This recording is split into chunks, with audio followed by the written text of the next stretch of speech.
Dentro del libro del ebook de Wikisca, yo he colaborado coordinando un capítulo de la valoración del paciente al alta.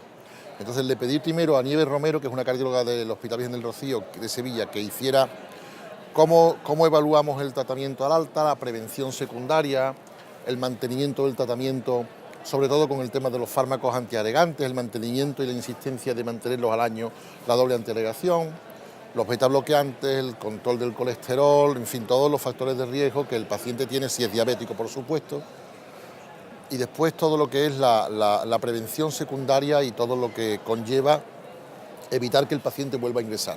Mucha insistencia en que el médico de atención primaria se coordine con la cardiología para el control de los tratamientos y para que los tratamientos hagan su efecto y hagan una buena cumplimentación de los tratamientos.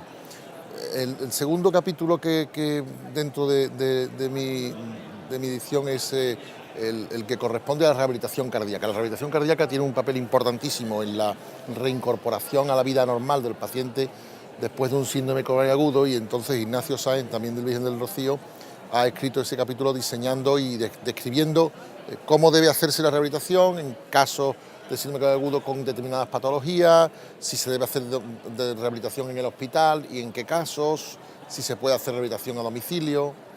Y después, por último, el tercer capítulo, Inés Pérez Leal, lo que ha hecho ha sido describirnos la reincorporación laboral del paciente después de un síndrome coronario agudo, porque ciertamente hay una laguna en ese campo y creemos que poner negro sobre blanco cómo debe ser la reincorporación a los 2 meses, a partir de los 2 meses del infarto o de la síndrome coronario agudo, y cómo debe ser progresiva, es el tercer capítulo, y yo creo que también era muy importante que lo incluyéramos dentro de la valoración del paciente al alta.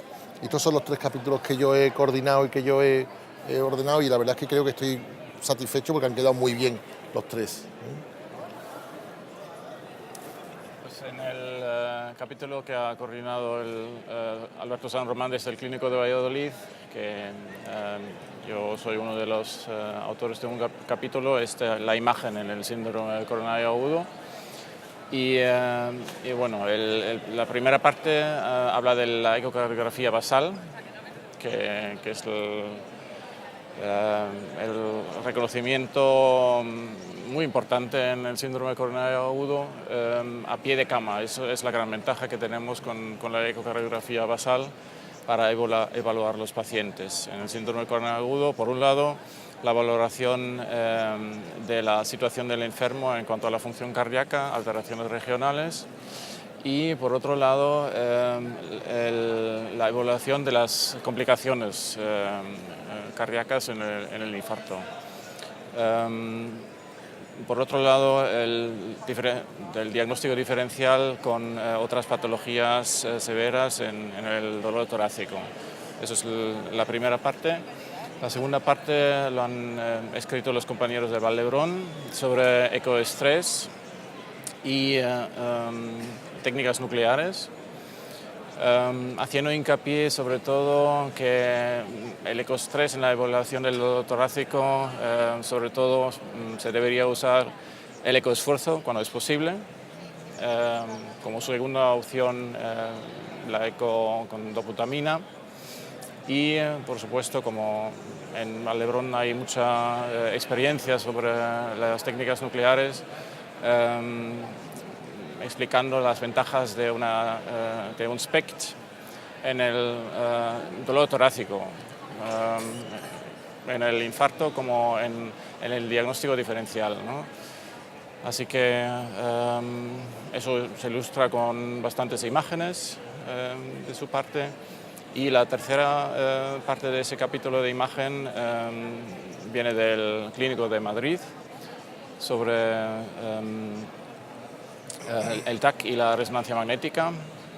Y ahí, claro, el TAC tiene la gran ventaja del valor negativo predictivo. Cuando realmente tienes unas coronarias normales con el TAC, puedes descartar con bastante seguridad un síndrome coronario agudo. Puedes hacer ese famoso triple rule out, ¿no? en las urgencias, y las técnicas de resonancia magnética sobre todo para la valoración del tamaño del infarto, del miocardio en riesgo y de la necrosis miocárdica.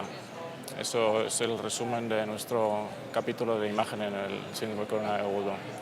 Muy bien, pues nosotros en Toledo, digo porque colaboré en uno de los capítulos con Pepe Moreu, hemos participado también en la elaboración de varios capítulos sobre el intervencionismo y el uso de los nuevos antiagregantes en el tratamiento del síndrome coronario agudo, ¿no? Aspectos farmacoeconómicos.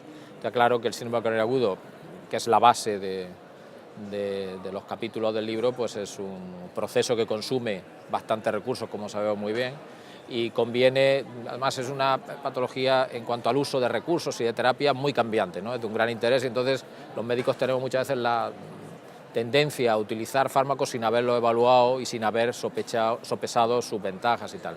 Y entonces hay tres capítulos. Por una parte es lo que es el uso de intervencionismo y un análisis farmacoeconómico del intervencionismo en el manejo de este tipo de pacientes y de cuadros clínicos, en el que bueno, nosotros tenemos la experiencia de que recién, de hace unos años, está el Corecan, que es la red de asistencia a paciente coronario en Castilla-La Mancha, que funciona bastante bien, entonces nos vienen bastantes pacientes en ese sentido de toda nuestra área de influencia, y ahí Pepe Moreu pues, ha analizado esos aspectos farmaconómicos en el sentido más amplio de uso de las técnicas de intervencionismo con extracción de trombos y con todas las nuevas técnicas de manejo de estos pacientes.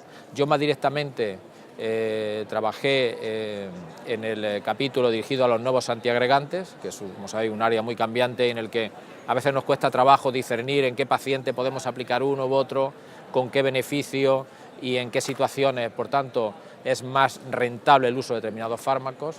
Y luego hay un último capítulo que lo que hace es hablar sobre la gestión global de todo el proceso del síndrome coronario. Las redes, porque está claro que en una situación como esta, en la que el tiempo es fundamental, el aplicar el mejor tratamiento en el momento más adecuado es esencial, pues la integración de todo el sistema, la mejor coordinación, yo creo que son básicos, ¿no? Entonces, yo creo que el resultado del capítulo, al igual que del resto del libro, pues ha puesto en perspectiva que los clínicos debemos pensar en los resultados, también en los aspectos del coste que supone y tratar de sacar el mayor beneficio. Nosotros, el mayor beneficio económico, la mayor eficiencia del uso de los recursos en una patología tan importante como es el síndrome coronario agudo. O sea que yo estoy contento del resultado y creo que a mí me ha permitido y creo que podemos contribuir a extender un poco esa idea, ¿no? De la farmacoeconomía, del uso de más adecuado de los recursos, ¿no?